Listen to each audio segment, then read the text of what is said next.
Welcome back to Match Night. This is O Canada, O Baby, presented by CIBC. Here are the results of Canada Soccer's annual meeting of the members, headlined by the election of Peter Agruso, the former Ontario soccer president, as a new president of the Canadian Soccer Association. Charmaine Crooks bowed out before any vote was taking place. We haven't received official notification via a press release or anything, but Canada Soccer did post this over the weekend, showing President-elect Peter Agruso, including a number of different board members as well, including former national team player David Schauza as well. So congratulations to all involved, and a special shout out to those board members who stepped up at a time, difficult time, when former board members are being sued over their decision-making process at the time. So not easy, but we need good people stepping up to represent the game in this country. So Agruso is the new president of the Canadian Soccer Association. KJ, are you surprised by this? What does this mean? Not surprised one bit. I think there's been a few people that have been thinking this is going to happen for a number of weeks. What does it mean? Well, I think it's just a season of change for Canadian soccer. We've had Kevin Blue come in, and now we've had Agruso come in. I think it's clear that there's new identity needed there. Charmaine will be thanked and obviously move forward in terms of what she was able to do and make an impact in certain areas. And, you mentioned it, there hasn't been a press release, and we haven't actually had any on-camera presence, so only those in the room would actually know what Peter's spoken about. But he did place a statement on his LinkedIn where he talked about, I could see the enthusiasm coming off his words, how happy he was, talking about a football-first mentality. And he is, Jordan, linked to, obviously being, with Ontario Soccer, he's linked to that provincial amateur game as well. I love if you're coming with the football-first mentality. For me, I feel like this is the moment in Canadian soccer, but I think we're going to say that for the next 10 years. I think we should. But I just want to see someone that prioritizes the right things, right? Grassroots soccer for me is probably one of the biggest, but there's a lot that needs to be done. As a newbie to the Canadian soccer landscape on this side, it just seems like we need more people that are passionate about making this game better and making this country better. So we hope this is a new beginning.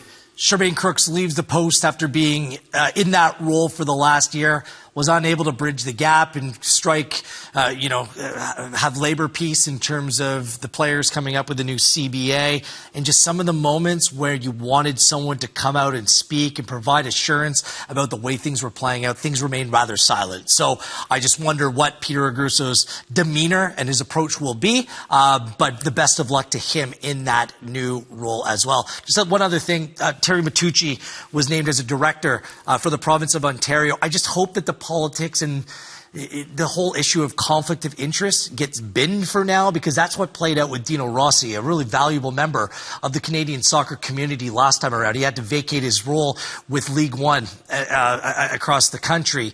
Matucci is an employee of Maple Leaf Sports and Entertainment, obviously owners of Toronto FC. So I wish her well in that role. I just hope that she is not forced into that vulnerable position that Dino was before. KJ, you've done a great job reporting on the national team head coach search, which continues to be ongoing. Any other news or notes? It's been slow a little bit, certainly slower than I could say the last 3 weeks. I haven't heard of any serious candidates that we've mentioned being withdrawn from that. Obviously, we just talked about what we've talked about with Canada Soccer. Have had a lot of priorities within their meeting in Montreal.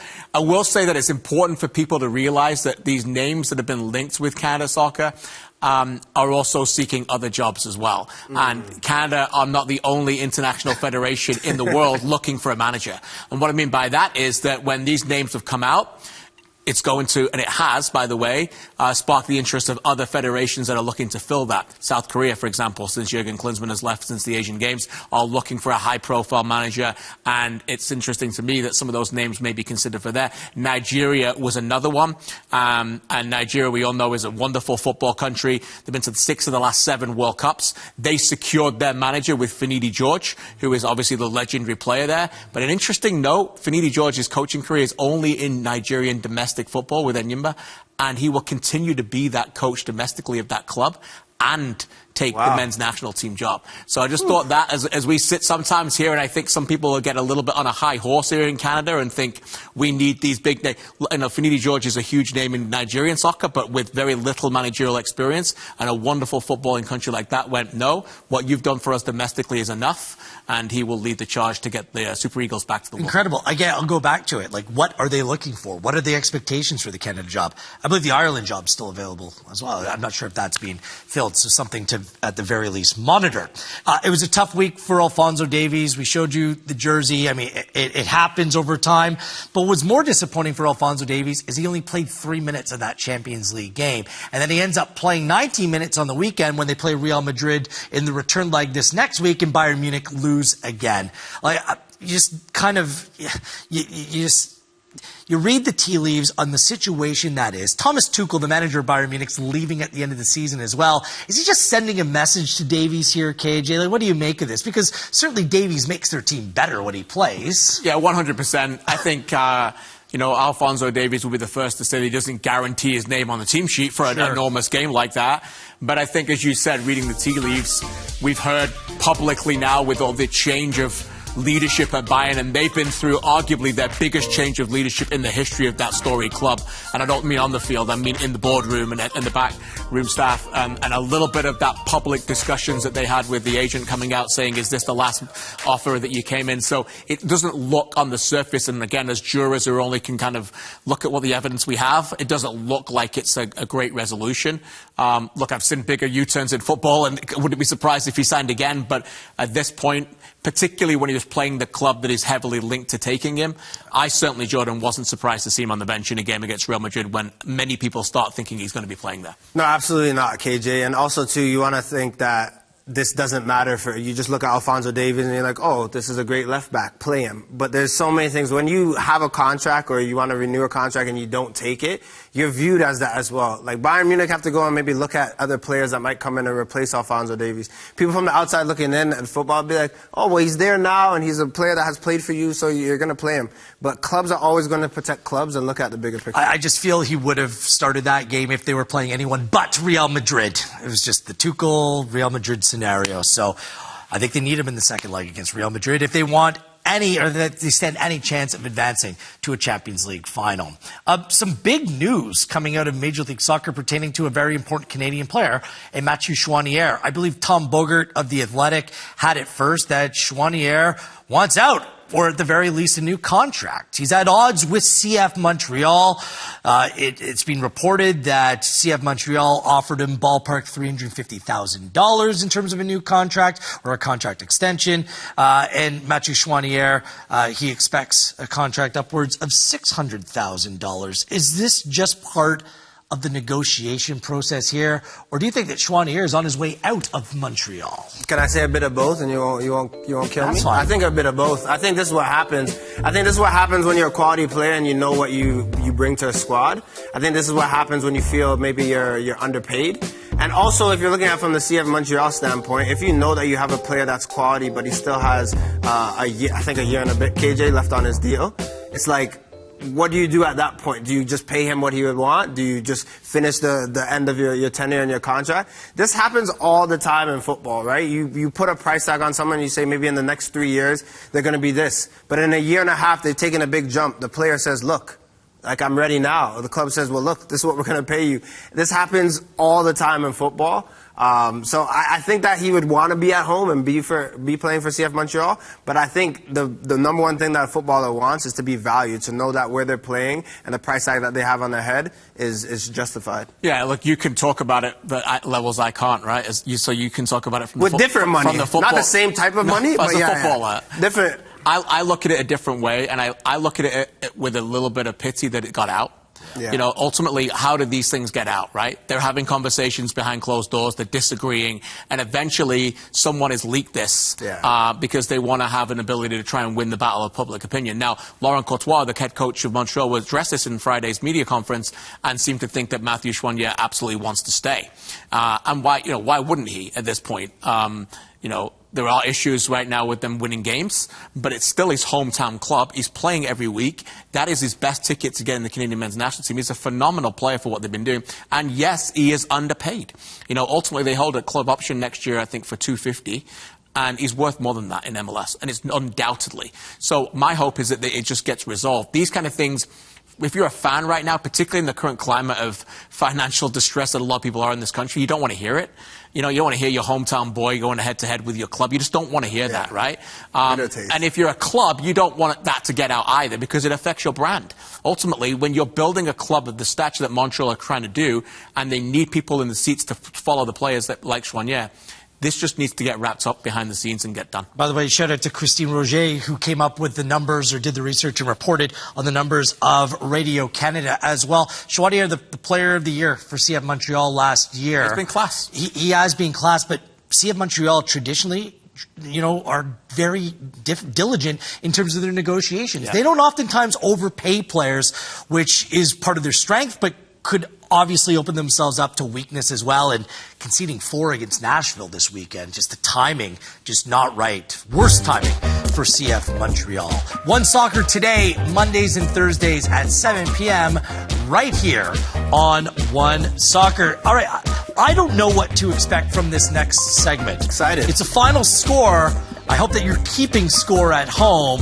We're putting KJ and Jordan on the hot seat next. Oh boy. It's a segment everyone's talking about and messaging me about. It's called Best or Worst here on Match Night. Wheeler, Wilson. Just messaging you. Yeah, I was like... Just me. Only me. Champions League was back up and running last week. Another great game. Bayern Munich, Real Madrid played a 2-2 draw. Not a great night for our guy. The face of Canadian football, Alphonso Davies, doesn't start the game. More on that a little bit later in the show, but this moment, he goes to come into the game, he puts on the wrong kit. The wrong kit. 3 minutes ago, whoa, wait, Alphonso, come back. Like, I'll come to his back here.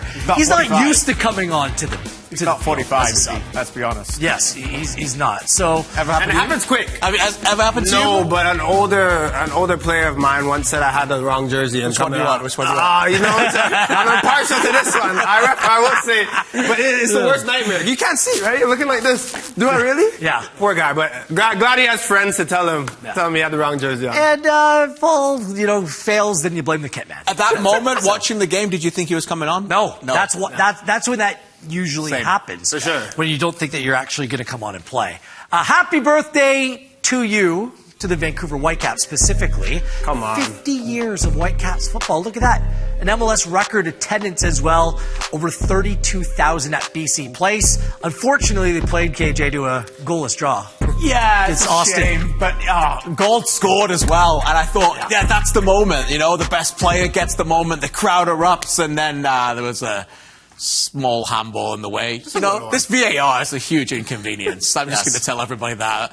Best or worst, like far that on the worst. For that. VAR? Yeah. In general? Yes. Yeah, of course. We've had enough. Look, the Whitecaps have had like a serious bump this season in attendance because the team is really good this year. Very good. I know across the league they say, well, it's a Messi effect, but I really think that the entire community is rallied around that team. That marketing department at that club deserves a ton of credit. Yes. Ton of credit. Let's be honest. Sometimes they don't have a Messi. They haven't gone out and spent the money on an Insigne or Bernadeschi. They recruited well. They've done it differently, and it's always been about Vancouver and the Whitecaps first, rather than an individual.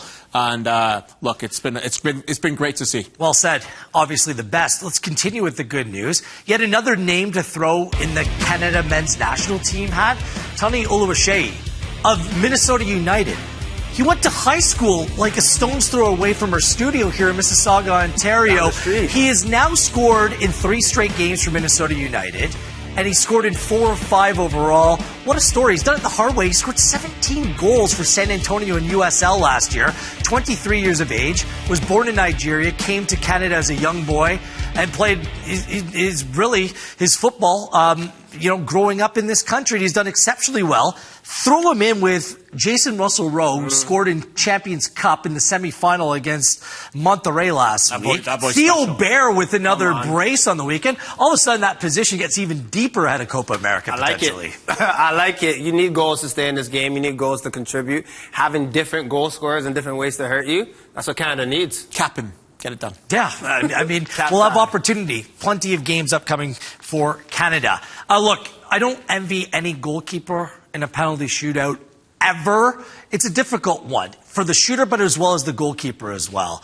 But the effort, your heart went out for him in that moment because you're wondering, how didn't Jan Fillion make this save? He looked like he had a tough day, right? Both of the goals he questioned.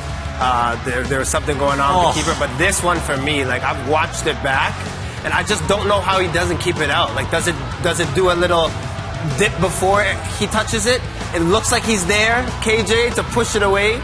But I don't know, it like goes over his shoulder. For me, it's just, you need your keepers to step up big in a penalty shootout. You got to that position, and that would be a save that you should make. For it to go in the back of the net is just disheartening. Yep, sometimes it's just not your night, guys. Right. I mean, just a shout out to Emil Gazdov, because he came on as a substitute to be the goalkeeper for the penalty shootout against TSS Rovers. And the Pacific man, he's so young. He's an excellent goalkeeper at shootouts. I know you're a shootout guy, penalty guy, KJ. I love that. Sorry? I feel like he was still sick as well, no? Yeah, he's not been well. He fully recovered? He's not been well. And he read it, and you could see, and, you know, every credit. They've done their homework there, by the way. Some theatrics on play in the in CanChamp action as well. I really rated Juan Quintana, really good player. Look at this roll here. And then again, and again. They're still going. They're still going. They're still going. For me, that the flopping fist, like that, for me is caution worthy. That could get a yellow card. Because look at this. Okay, Zohar's it's a wild tackle, which he received, but look. He kept rolling. He stopped first, KJ, then he rolled. Our editor was very kind to him there because he cut out before he actually stopped rolling. Yes. But a wise man once told me that when they're really, really hurt, or when they actually are hurt, they don't move. Yeah. Very, very true. I'll remember, I think it was around the World Cup in 2016, when Neymar, 2018, when in South Africa they made a commercial about Neymar diving and him sliding across basically the entire country. Yeah, the clip went viral all over the world. Yes, it was viral. It was amazing.